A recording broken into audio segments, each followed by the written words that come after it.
జాగర్లమూడి మధుకర్, రమానందన దంపతుల ఉద్యోగాలు, వీసాల పేరుతో కోట్ల రూపాయలు వసూలు చేసి మోసం చేశారని ఆరోపణలు వినిపిస్తున్నాయి. నమ్మకాన్ని ఆయుధంగా మార్చుకొని కలలను క్యాష్గా చేసుకున్నారని బాధితులు ఆవేదన వ్యక్తం చేస్తున్నారు. యూకేలో వీసాలు, జాబ్ల పేరుతో మోసాలకు తెరతీశారు జాగర్లమూడి మధుకర్.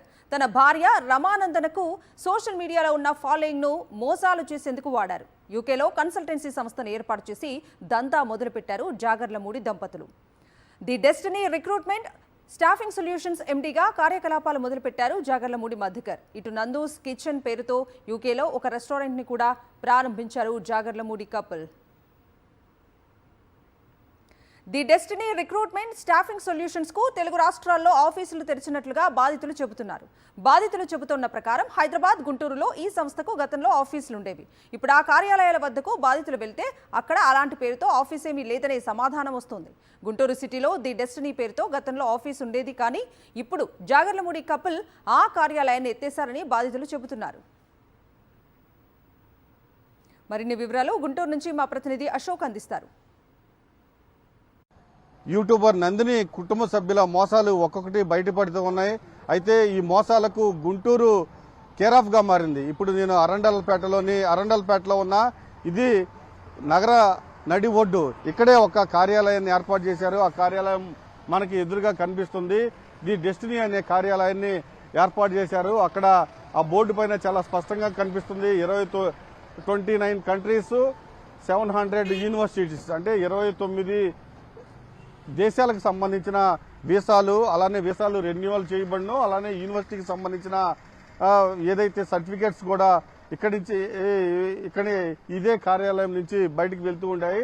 అయితే దాదాపు ఇదే కార్యాలయం నుంచి భారీ స్థాయిలో బాధితులు ఉన్నారని తెలుస్తూ ఉంది. ఈ గుంటూరు చుట్టుపక్కల జిల్లాలకు సంబంధించి వీసా రెన్యువల్ చేయాలంటే ఇక్కడ ఈ కార్యాలయంలోనే సంప్రదించేవాళ్లు. ఈ కార్యాలయంలో నందు తండ్రి మోహన్ రావు ఉండేవాళ్ళు. మోహన్ రావు ది డెస్టినీ ఒక బోర్డు ఏర్పాటు చేసి ఇక్కడే గుంటూరులోనే, ఆంధ్రప్రదేశ్లో గుంటూరులో మాత్రమే ఈ కార్యాలయం ఉంది. ఇక్కడి నుంచి ఆంధ్రప్రదేశ్లో ఈ చుట్టుపక్కల జిల్లాల నుంచి భారీ స్థాయిలో ఎవరన్నా విదేశాలకు వెళ్లాలన్నా, ఎవరన్నా విదేశాల్లో ఉద్యోగాలు కావాలన్నా ఇక్కడి నుంచే కార్యకలాపాలు నిర్వహించేవాళ్లు. పెద్ద ఎత్తున డబ్బులు తీసుకుని పూర్తి స్థాయిలో వాళ్ళకి పంగనామాలు పెట్టినట్టు కూడా పెద్ద ఎత్తున ఆరోపణలు వినిపిస్తూ ఉన్నాయి. ఇదే నేపథ్యంలో ఇబ్రహీంపట్నానికి చెందిన మామిళ్లపల్లి శివ క్రాంతి పరిస్థితి కూడా ఇదే. పూర్తిగా యూకేలో ఆయన వీసా రెన్యువల్ కావాల్సి ఉంది, కానీ ముగ్గురిని సంప్రదించారు. అలానే గుంటూరులో ఉన్న నందు తండ్రి మోహన్ రావును కూడా సంప్రదించారు. 15 లక్షలు తీసుకున్నారు. పూర్తిగా అతన్ని మోసం చేశారని ఇబ్రహీంపట్నం పోలీస్ స్టేషన్లో కేసు నమోదు చేశారు. అయితే ఈ కేసులో A1 గా నందు భర్త మధుకరన్ ఉన్నారు, A2 గా నందు ఉన్నారు, A3 గా నందు తండ్రి, అంటే ఇదే కార్యాలయంలో కార్యకలాపాలు నిర్వహించే మోహన్ రావు కూడా ఉన్నారు.